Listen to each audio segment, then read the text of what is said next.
Demi sunnah Rasulullah dan demi ini agama agar wujud dalam diri kita.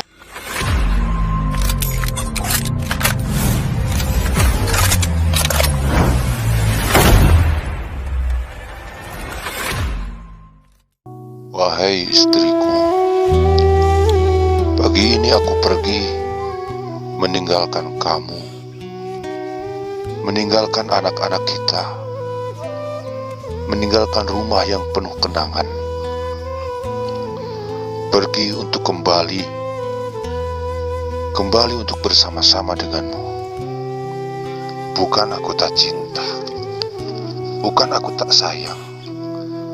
Justru inilah rasa cinta dan sayang yang sesungguhnya.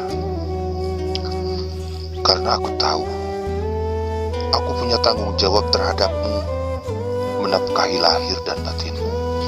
Nafkah lahir telah kuusahakan semampuku, sandang, pangan, papan, kendaraan. Walaupun tak sempurna, dengan susah payah telah kuupayakan untuk kehidupan kita dan keluarga di dunia. Kini aku pergi untuk mencari nafkah batin yang selama ini tidak tertunaikan. Ilmu dan iman. Ya, ilmu dan iman, agama. Bukankah itu juga tanggung jawabku terhadapmu? Wahai istriku, aku akan berusaha bermujahadah, tinggalkan sementara 8 perkara yang aku cintai. Orang tua, saudara, anak, istri, kerabat, harta, pekerjaan, kampung halaman. Demi Allah, demi sunnah Rasulullah, dan demi ini agama agar wujud dalam diri kita dan umat di seluruh alam. Demi kita, istriku, agar kita bahagia dunia dan akhirat yang selama-lamanya. Tiap kali kau perlu sesuatu kau lupa, hanya aku yang kau harap, hanya aku yang kau pinta, padahal Allah lah tempat minta dan berharap. Kini, aku sudah tiada di sisimu lagi. Bertawakallah. Ketika kau butuh sesuatu, berharaplah kepada Allah, memintalah hanya kepada Allah. Yakinlah bahwa engkau dan anak-anak kita akan dapatkan pertolongan Allah, akan diperbaiki oleh Allah, sebagaimana Siti Hajar dan Nabi Ismail ketika ditinggal Nabi Ibrahim alaihissalam untuk berdakwah. Yakinlah, kita dijamin oleh Allah, karena orang yang keluar di jalan Allah, diri, keluarga, dan hartanya dijamin oleh Allah Subhanahu wa Ta'ala. Sebagaimana para duta negara yang diutus dan disebar ke negara-negara lain, maka dirinya dan keluarganya dijamin oleh negara. Berbahagialah wahai istriku. Bukankah Ummul Mukminin Aisyah radhiyallahu anha ketika merasa senang karena hidup bersama kekasih Allah Muhammad sallallahu alaihi wasallam, maka Rasulullah sabdakan bahwa orang yang paling bahagia adalah orang yang suaminya keluar di jalan Allah, karena dia bukan hidup dengan kekasih Allah, tetapi hidup bersama Allah. Berbahagialah wahai istriku, karena istri yang mendukung suaminya untuk kerja agama, maka ia akan menjadi ratu bidadari di surga nanti.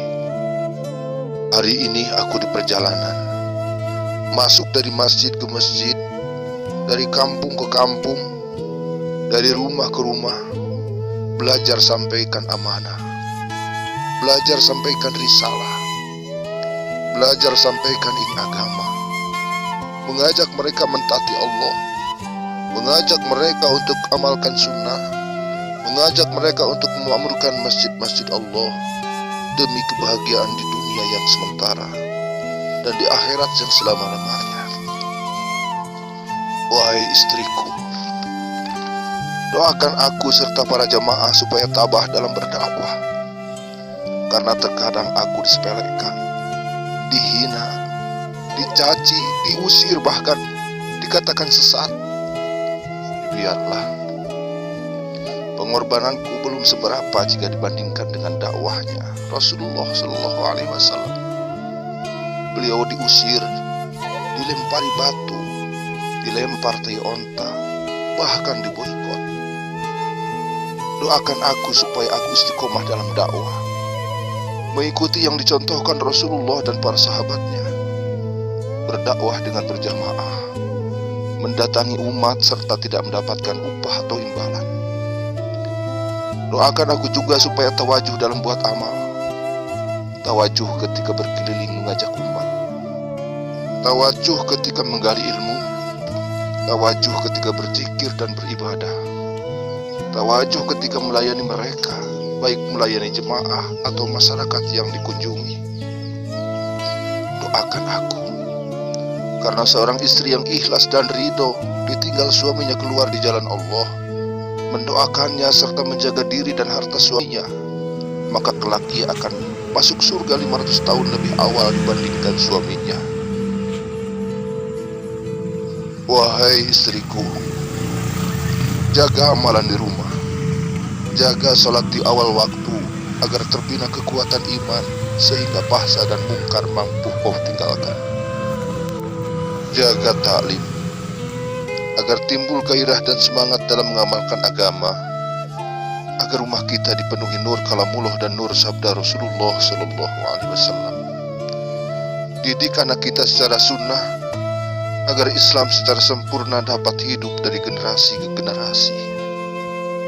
Jaga hidup sederhana agar kau terhindar dari kesibukan dunia dan menggunakan diri dan waktu sepenuhnya untuk agama. Dorong laki-laki muhrimmu untuk keluar di jalan Allah agar terwujud kerjasama agama dan tercurahnya hidayah kepada umat manusia. Tutup auratmu dengan sempurna agar kau terhindar dari fitnah serta kejahatan. Jangan takuti celaan para pencela. Jangan kendor kita ya, kita jangan kendor, kita dimudahkan ya Allah, kita dimudahkan. Pokoknya kita lurus, jangan sampai kekecilik. Kalau kekecilik celaka.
Tapi di akhirat juga kita butuh melebihi daripada.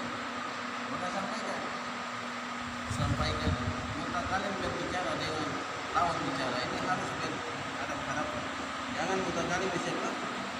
Lawan bicara kita disebar, tidak ada kesannya sama orang itu bicara langsung dengan keyakinan yang benar. Datang sebagai seorang utusan Allah Subhanahu wa Ta'ala. Jadi jangan takut, sampaikan. La ilaha illallah, sampai bisa mengucapkan. Apabila keuntungannya, apabila pada saat itu orang yang kita sampaikan, yang kita datangi, mengucapkan kalimat la ilaha illallah, kemudian mau datang menjemput ajalnya, maka dia mati dalam keadaan. Maka kita sudah telah menyelamatkan satu orang hamba Allah Subhanahu wa Ta'ala yang mati dalam keadaan.